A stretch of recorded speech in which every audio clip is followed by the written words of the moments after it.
अस्सलाम वालेकुम to my all students. आज मेरा एक नया टॉपिक है।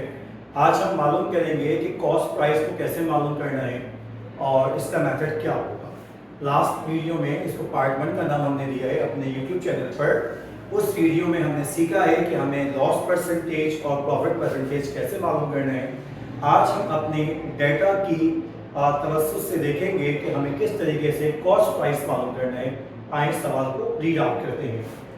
Gold chain is sold for rupees 835 at a gain of 25%. Find the profit. आपके पास सेलिंग प्राइस दी हुई है क्योंकि गोल्ड चेन जिसको बेचा गया है उसकी कीमत 835 रुपए है। उस पे नफा की जो शरह है परसेंटेज है वो 25% है। Find the profit. जैसे कि हम सब जानते हैं प्रॉफिट का फार्मूला होता है profit is equals to selling price minus cost price. अब इस सवाल के अंदर हमारे पास कॉस्ट प्राइस गिवन नहीं है, तो आइए देखते हैं सॉल्व कैसे करेंगे। कुछ चीजें मैंने सॉल्व की बोर्ड पर, आपको आसान लफ्जों में समझाने की कोशिश करता हूँ। सेलिंग प्राइस जो कि आपको दी हुई है 835, कॉस्ट प्राइस हमारे पास गिवन नहीं है, प्रॉफिट है तो परसेंटेज में हम प्रॉफिट का ही फार्मूला फॉलो करेंगे।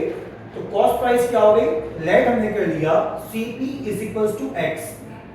हमने कॉस्ट प्राइस को किसी एक वेरिएबल से लेट कर दिया। प्रॉफिट हमें मालूम करना है क्योंकि सवाल की रिक्वायरमेंट है फाइंड द प्रॉफिट। आइए देखते हैं। फर्स्ट ऑफ ऑल जब तक कॉस्ट प्राइस नहीं पता होगी, क्योंकि सेलिंग प्राइस से आप कॉस्ट प्राइस माइनस करेंगे ही तो आपको प्रॉफिट का अंदाजा होगा। तो कॉस्ट प्राइस को मालूम करना बहुत ज्यादा जरूरी है और कॉस्ट प्राइस को हम ऑन बिहाफ ऑफ प्रॉफिट के फार्मूले से ही मालूम करेंगे। For example first we find cost price. Profit का formula profit is equals to selling price minus cost price. मैंने लास्ट वीडियो में अगर आपको याद हो तो बताया था प्रॉफिट और लॉस हमेशा कॉस्ट प्राइस पर होता है। प्रॉफिट और लॉस हमेशा कॉस्ट प्राइस पर होता है। प्रॉफिट कितना है 25% ऑन एक्स। एक्स को हमने क्या कहा कॉस्ट प्राइस। एक्स की जो भी वैल्यू है, कॉस्ट प्राइस की जो भी वैल्यू है नहीं पता तो हमने कहा 25% ऑन एक्स।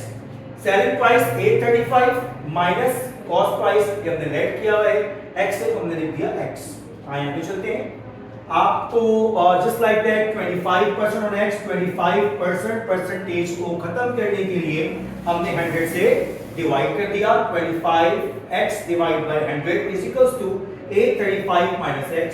इस 100 की वैल्यू को जो कि डिवाइड में मौजूद है इसको उठा के हम राइट साइड पर ले जाएंगे तो आप देख सकते हैं मल्टीप्लाई हो जाएगी। 25x is equals to 100 835 minus x, ये होल ब्रैकेट से 100 मल्टीप्लाई हो जाता है तो क्या हो जाता है 835 00 माइनस 300x हो जाता है। इस x की वैल्यू वेरिएबल वाली वैल्यू को हम उठाकर ले जाते हैं राइट साइड। ये सिंपलीफिकेशन का रूल है, अल्हम्दुलिल्लाह आपको पता भी होगा। 25x plus 100x is equals to 83500। इन दोनों को जब हम प्लस करते हैं तो आ जाता है 125x इज इक्वल्स टू 83500। इस 125 की वैल्यू को उठा के हम लाते हैं राइट साइड डिवाइड की पोजीशन पे, क्योंकि यहाँ मल्टीप्लाई हो रहा है। जब इसको हम डिवाइड करते हैं तो हमारा आंसर निकलता है x is equal to 668। Don't forget 8x is equal to 668। अब x को हमने रिप्रेजेंट किससे किया था कॉस्ट प्राइस से, तो x का आंसर जब आ गया तो किसकी वैल्यू आ गई कॉस्ट प्राइस की। कॉस्ट प्राइस की जब वैल्यू आ गई तो बहुत आसान हो गया हमारे लिए प्रॉफिट मालूम करना, क्योंकि हमारी जो रिक्वायरमेंट है वो प्रॉफिट मालूम करने की है। अब देखें now profit is equal to selling price minus cost price. Selling price हमारे पास ऑलरेडी गिवन थी 835 माइनस हमने कॉस्ट प्राइस को कैलकुलेट किया 668। जब 835 से हमने माइनस किया 668 तो आपके पास आंसर आ गया 167। ये आपका प्रॉफिट है। यही प्रॉफिट एग्जामिनर ने आपको क्या किया था गेन परसेंटेज में मींस परसेंटेज में दिया था।